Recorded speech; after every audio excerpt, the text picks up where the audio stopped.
Hello, welcome back to the channel. Happy 4th of July. Today we'll be solving July 5th question. The question is find a minimum x maximum number of nodes between critical points. So you can see the question said critical points is either local minimum or local maximum. So a local maximum has a node that's strictly greater than the previous node and next node, and apply to a local minimum as well want to be strictly smaller than the previous node and the next node. So the condition is that the first node and the last node cannot be a local minimum or maximum because you need both a previous node and next node. So we see here, example 1, if you only have two nodes, they cannot be local minimum or maximum, so we return -1, -1. Also, another case is where you only have one critical point. It means you don't have a min distance and max distance to compare to. You also want to return -1 and -1. Let's dive into an example. So this case we have 5, 3, 1, 2, 5, 1, 2, and then we can see the local minimum is 1, and then 5 is local maximum, and another 1 is local minimum. So we want the minimum distance between three of them, which could be the 5 and 1, which is 1, and the maximum distance is between the first one and the last one, which is 3. That's why we output 3. Alright, let's dive into Google Slides. So first, we can initialize the previous equals head because we want to capture the previous value. And then the next value can be accessed by current.next.value. So we don't actually need a current.next. And then we can set the current to be head.next, as we know that the first one will never be local minimum or local maximum. So next thing is that we can initialize the previous index and first index.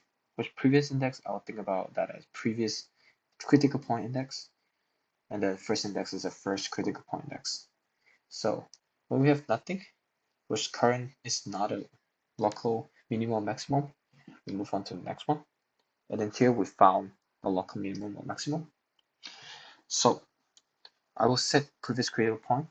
So previous critical index, which is this one you found, the index is 2. And then we can say the first index we found is 2.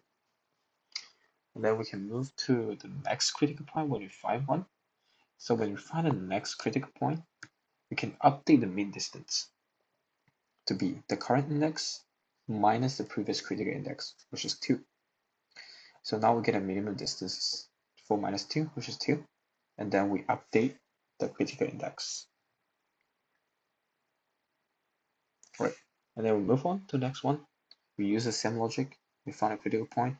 We use the mean distance, which is the current index minus the previous critical index, which is 5 minus 4. And then we update the previous critical index.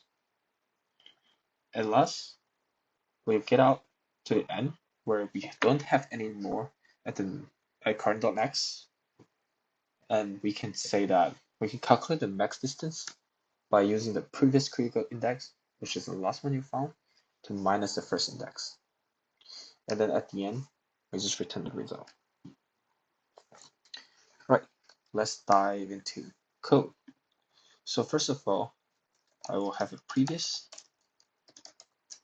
equals head and have current equals head.x. Right. And then we'll set a result equals to -1, -1. And then we can set if, because we have current pointing at the second node, so we can set if current.max is none. Means you only have two nodes, you can return the result. Great. Let's dive into the actual example that works. Right. So first of all, with this setting, we can set index to be a current. So we can set index equals to 1, and then we need a previous critical index. We need a first index. And then we both set this to be 0. And then we can have a min distance equals to float because we need that layer. Right. So we can say while current.x, because this is our ending condition, where we do not have a current.x anymore, we end it. So while current.x, then we can say if the current value, so what is the local minimum? And the local minimum means the current value is less than the previous value and also less than current.x value. Or it can be a local maximum.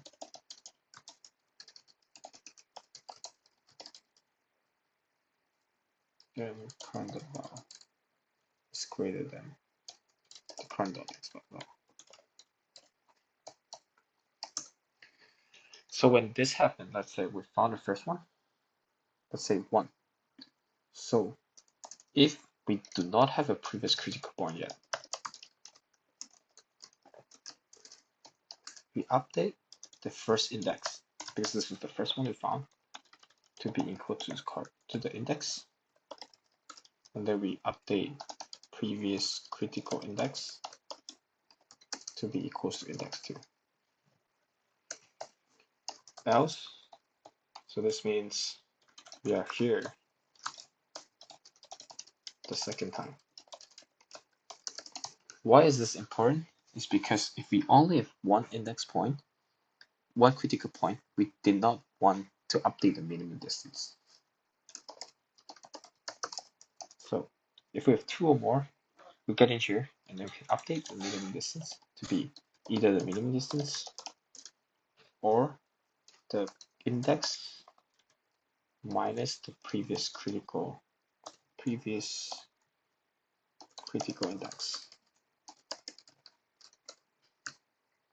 And then here, after we do that, we update the previous critical index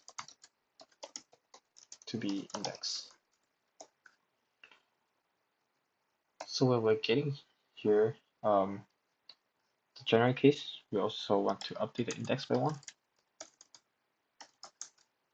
We want to move the previous to the next one, and then we need to move the current to the next one. Right, so far we've done processing. So here come to the case, deal with some edge case. If we only have one critical point, right? Or I think we can deal with when we have more critical more than 2 or more critical points. Right. So if our mean distance is not equals to floor, right? Infinity means that we actually found 2 or more, and then we will have a max distance at this point. So our max distance will just be the last one, which is the previous critical index, minus f index.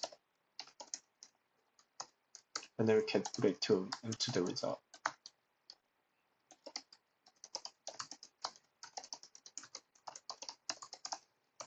And then at the end, we just return the result. This is why we initialize the result to be -1 and -1. So if you didn't find 2 or more, you just return -1, -1. So one of the test case I can think of is, let's say you have 313, you should have one critical point. So in this case, when you run it, you shouldn't be having a minimum distance or a maximum distance. Right, let's submit this. And then you can see the runtime is 255 milliseconds, and then bit 53.61%. And then runtime is off, and because we're just doing it one pass. Right. If you like the video, you can consider like and subscribe. If you need the code, the link is in the GitHub repo in the description, and then I will also attach this Google Slides in the description. See you tomorrow.